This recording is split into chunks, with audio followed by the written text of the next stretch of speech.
இந்த பேனல் கட்டு சுடிதாரோட cutting video பார்க்கலாம். ஒரு சாரீ தான் எடுத்திருக்கேன். சாரீல 2 பக்கமும் பார்டர் இருக்கு.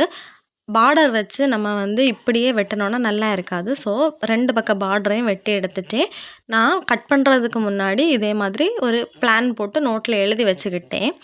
அதுக்கப்புறமா உடம்பு சுற்றளவு 11.5 எடுத்திருக்கேன். எடுத்து இந்த மாதிரி மடக்கி வச்சுருக்கேன். மடக்கி வச்சுட்டு கழுத்து அகலம் 2.5 இன்ச்சு, ஷோல்டர் 3.25 இன்ச்சு, அப்புறமா ஆம்ஹோல் உயரம் 6 இன்ச்சு, முன்கழுத்து பின்கழுத்து ரெண்டுமே 6 இன்ச்சு தான் எடுத்திருக்கேன்.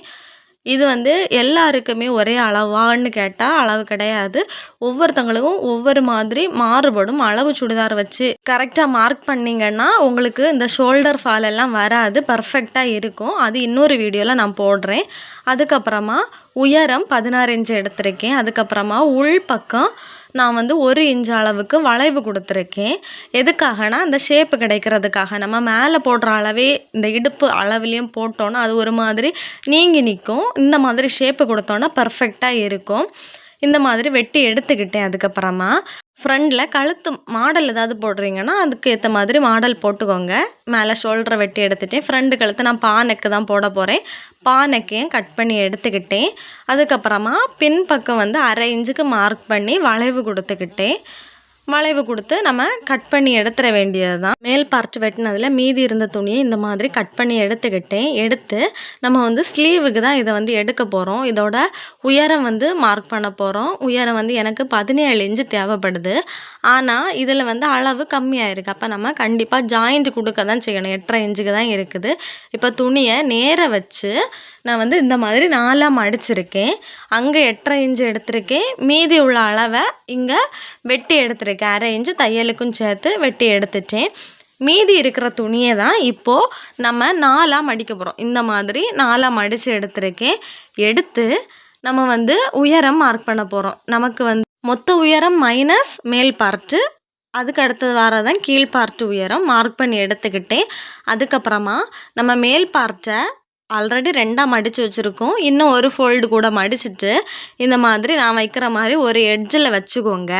வச்சுட்டு நம்ம அந்த கரெக்டாக அந்த இடத்துல மார்க் பண்ண போகிறோம். அடுத்தது தையலுக்காக ஒரு 1/2 இன்ச் மார்க் பண்ண போகிறோம். அதுக்கப்புறமா கீழ்ப்பக்கம் அதுக்கு ஆப்போசிட் சைடில் வச்சு அதே மாதிரி மார்க் பண்ண போகிறோம். இப்போ நம்ம அந்த 1/2 இன்ச்சுக்கு மார்க் பண்ண இடத்துல இப்போ ஸ்லாண்டிங்கில் ஒரு கோடு போட போகிறோம். கோடு போட்டு நம்ம வெட்டி எடுத்தோன்னா நமக்கு பேனல் ரெடி ஆயிடுச்சு.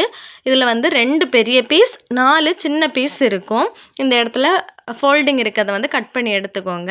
இப்போ நமக்கு பேனல் ரெடி ஆயிடுச்சு. இப்போது நல்ல துணியில் மார்க் பண்ண போகிறோம். ஃப்ரண்ட் டிசைனுக்காக சாரீ கரையை தான் எடுத்திருக்கேன். ஃப்ரண்ட் பார்ட்டு நான் சாரியில் கட் பண்ணலை, பேக் பார்ட்டு மட்டும் ட்ரேஸ் பண்ணி அந்த மாதிரி கட் பண்ணி எடுத்திருக்கேன். கழுத்து நம்ம வெட்டக்கூடாது நல்ல துணியில். அதுக்கப்புறமா நம்ம கைக்கு தான் இப்போ வெட்ட போகிறோம். இருக்கிற கொஞ்சம் துணியையும் நம்ம வேஸ்ட்டே பண்ணக்கூடாது, வெட்டி எடுத்து வைக்கணும். அதுக்கப்புறமா பேனல் நல்ல துணியிலையும் போட்டு நம்ம கட் பண்ணி எடுக்கணும். அதுக்கப்புறமா திரும்பவும் நமக்கு ஃப்ரண்ட் பார்ட்டில் நமக்கு ஒட்டு போட வேண்டியது தான் வரும். அந்த ஒட்டு போடுறதுக்கு அளவு பார்த்து இந்த மாதிரி வெட்டி எடுத்துட்டோன்னா நமக்கு ஃப்ரண்ட் பார்ட்டும் ரெடி ஆயிடுச்சு. இனி ஸ்லீவுக்கு மீதி இருக்கிற துணியில் தான் ஜாயிண்ட் போட போகிறோம். அதுக்காக எவ்வளவு நமக்கு உயரம் தேவையோ அந்த மாதிரி அளந்து நம்ம வெட்டி எடுத்துருக்கணும்.